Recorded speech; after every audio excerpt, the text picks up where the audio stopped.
San Francisco has experienced one of the most dramatic transformations of any American city. It rose from a remote Spanish mission, exploded during the gold rush, survived devastating earthquakes, and reinvented itself multiple times to become the innovation capital of the world. Through historic paintings, rare photographs, and detailed maps, we can trace every major chapter of this remarkable journey.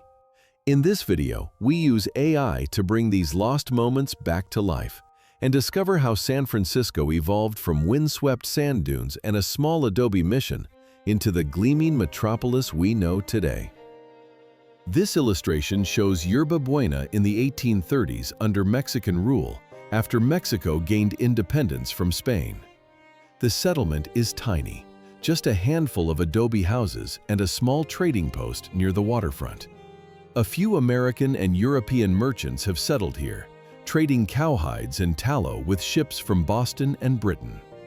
The area is mostly sand dunes and scrub brush, with strong winds blowing in from the Pacific. The population is barely 200 people. It's hard to imagine this sleepy village becoming anything significant, but change is coming fast. This painting captures July 9, 1846. The day American forces raised the U.S. flag over Yerba Buena during the Mexican-American War. A small crowd gathers in the plaza as sailors and Marines perform the ceremony. The Mexican garrison offered no resistance, and control of California passed peacefully to the United States. Within months, the settlement would be renamed San Francisco. The Americans who raised that flag had no way of knowing that they had just claimed one of the most valuable pieces of real estate in North America, or that within 2 years, this quiet village would explode into a boomtown. This view shows San Francisco in early 1848, just weeks before everything changed. The town has perhaps 50 buildings, mostly simple wooden structures clustered near the waterfront. Dirt paths serve as streets, and the population is around 800 people.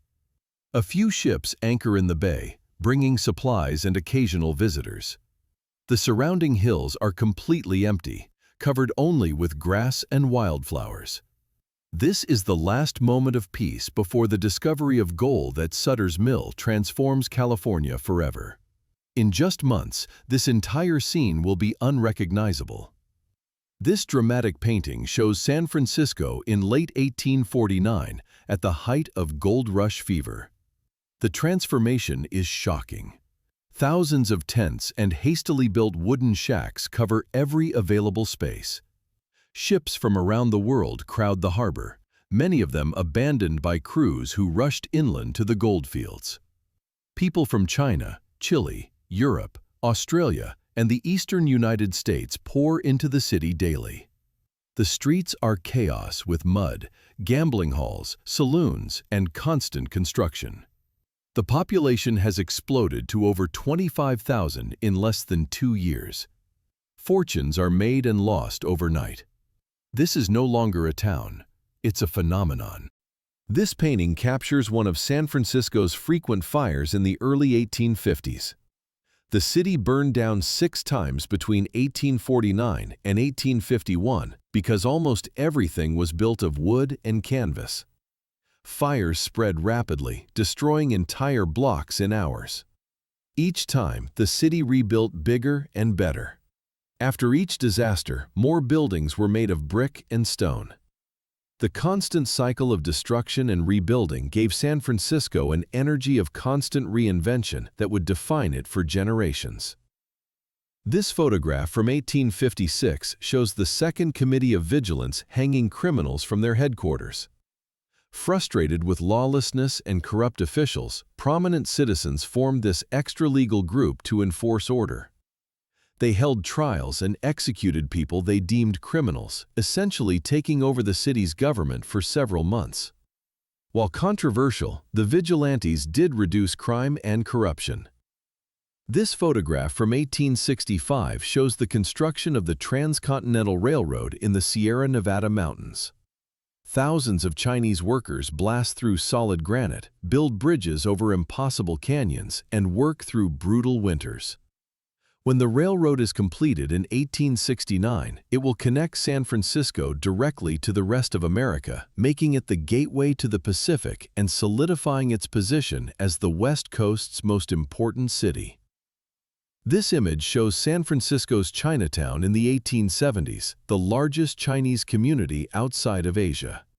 Ornate buildings with curved roofs and bright colors line narrow streets filled with shops, restaurants, and temples. Chinese immigrants came for the gold rush and stayed to build the railroad and work in the city. They faced intense discrimination and violence, but they created a vibrant, resilient community that became an essential part of San Francisco's identity.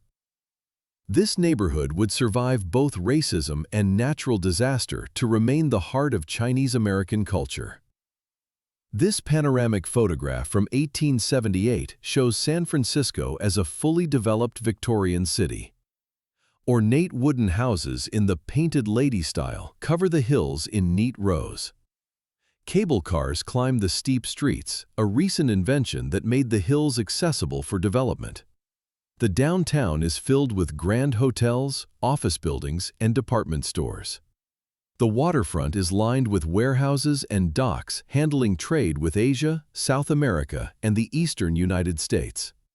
San Francisco is now the 10th largest city in America, wealthy, cultured, and confident. San Francisco, 1878. Realistic photograph. Cable cars climbing steep streets, a recent invention making the hills accessible. Downtown crowded with grand hotels, office buildings, and department stores, showing signs of age and wear. Waterfront lined with warehouses and docks handling trade with Asia, South America, and the eastern United States. Streets busy with period-dress pedestrians, horse-drawn carriages, and dock workers. Slightly faded tones, authentic textures, 19th-century Victorian city. Historically accurate architecture, capturing the wealth,